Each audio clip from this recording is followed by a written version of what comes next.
Terdapat 5 teori mengenai masuknya Hindu dan Buddha di Indonesia. 1. Teori Brahmana yang dikemukakan oleh J.C. Fowler yang menyatakan bahwa masuknya Hindu Buddha ke Indonesia karena dibawa oleh golongan pemuka agama di India.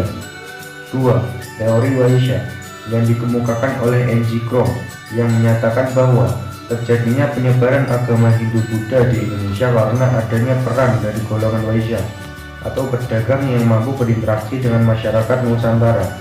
3. Teori Kesatria yang dikemukakan oleh C.C. Burke, Mukherjee, dan J.L. Mons. Teori ini menjelaskan penyebaran agama dan kebudayaan Hindu Buddha di Indonesia dilakukan oleh golongan kesatria. 4. Teori arus balik atau nasional yang dikemukakan oleh F.D.K. Bos ini menjelaskan penyebaran Hindu Buddha di Indonesia terjadi karena adanya peran aktif dari masyarakat Indonesia. 5. Teori Sudra yang dikemukakan oleh Van Faber yang menjelaskan tentang penyebaran agama dan kebudayaan Hindu Buddha di Indonesia diawali oleh para kaum Sudra atau budak yang bermigrasi ke wilayah Nusantara. Masuknya pengaruh Hindu-Buddha ke Indonesia telah membawa perubahan dalam berbagai aspek kehidupan masyarakat Indonesia. Perubahan-perubahan itu antara lain tampak dalam bidang-bidang berikut ini. 1. Bidang pemerintahan. Sebelum unsur kebudayaan dan agama Hindu-Buddha masuk, masyarakat dipimpin oleh seorang kepala suku yang dipilih oleh anggota masyarakatnya. Seorang kepala suku merupakan orang pilihan yang mengetahui tentang adat istiadat dan upacara pemujaan roh nenek moyangnya dengan baik. Ia juga dianggap sebagai wakil nenek moyangnya. Ia harus dapat melindungi keselamatan dan kesejahteraan rakyatnya. Karena itulah larangan dan perintahnya dipatuhi oleh warganya. Setelah masuknya unsur kebudayaan dan agama Hindu-Buddha terjadi perubahan. Kedudukan kepala suku diganti oleh raja seperti halnya di India. Raja memiliki kekuasaan yang sangat besar. Kedudukan raja tidak lagi dipilih oleh rakyatnya, akan tetapi diturunkan secara turun-temurun. Raja dianggap sebagai keturunan dewa dan dianggap sebagai puncak dari segala hal dalam negara. 2. Bidang sosial. Pengaruh Hindu-Buddha dalam bidang sosial ditandai dengan munculnya pembedaan yang tegas antar kelompok masyarakat. Dalam masyarakat Hindu, pembedaan ini disebut dengan sistem kasta. Sistem ini membedakan masyarakat berdasarkan fungsinya. Golongan Brahmana pendeta menduduki golongan pertama. Kesatria bangsawan prajurit menduduki golongan kedua. Waisya, pedagang dan petani menduduki golongan ketiga. Sedangkan Sudra, rakyat biasa menduduki golongan terendah atau golongan keempat. Adanya pembagian masyarakat berdasarkan kasta berdampak pada perbedaan hak-hak antara golongan-golongan kasta yang berlainan, terutama dalam hal pewarisan harta, pemberian sanksi, dan kedudukan dalam pemerintahan. 3. Bidang ekonomi. Sejak terbentuknya jalur perdagangan laut yang menghubungkan India dan Cina, kegiatan perdagangan di Kepulauan Indonesia berkembang pesat. Daerah pantai timur Sumatera menjadi jalur perdagangan yang ramai dikunjungi para pedagang. Kapal-kapal dagang dari India dan Cina banyak yang singgah untuk menambah persediaan makanan dan minuman, menjual dan membeli barang dagangan, atau menanti waktu yang baik untuk berlayar. Kemudian, muncul pusat-pusat perdagangan yang berkembang menjadi pusat kerajaan. 4. Bidang agama. Hubungan antara Indonesia dan pusat Hindu-Buddha di Asia berawal dari hubungan dagang antara Indonesia, India, dan Cina. Hal ini menyebabkan pusat-pusat perdagangan di Indonesia juga menjadi pusat-pusat Hindu-Buddha. Selanjutnya, pusat-pusat ini berkembang menjadi pusat kerajaan dan pusat penyebaran Hindu-Buddha ke berbagai wilayah sesuai dengan cakupan wilayah kerajaan. Dengan tersebarnya agama Hindu-Buddha, banyak masyarakat di Indonesia yang menganut agama Hindu atau Buddha. Meskipun demikian, sistem kepercayaan terhadap roh halus yang sudah berkembang sejak masa praaksara tidak punah.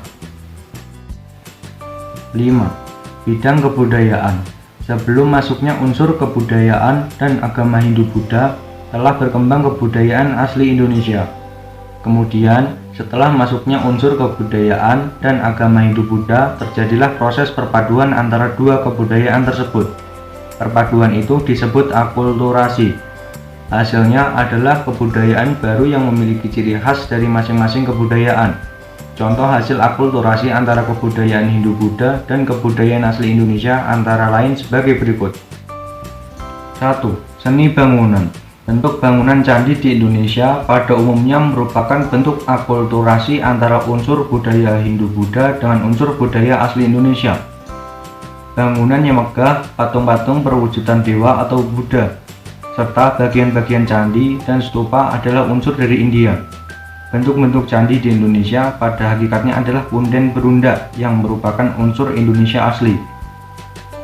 Bangunan punden berunda sebenarnya sudah berkembang dari masa praaksara sebagai penggambaran dari alam semesta yang bertingkat-tingkat.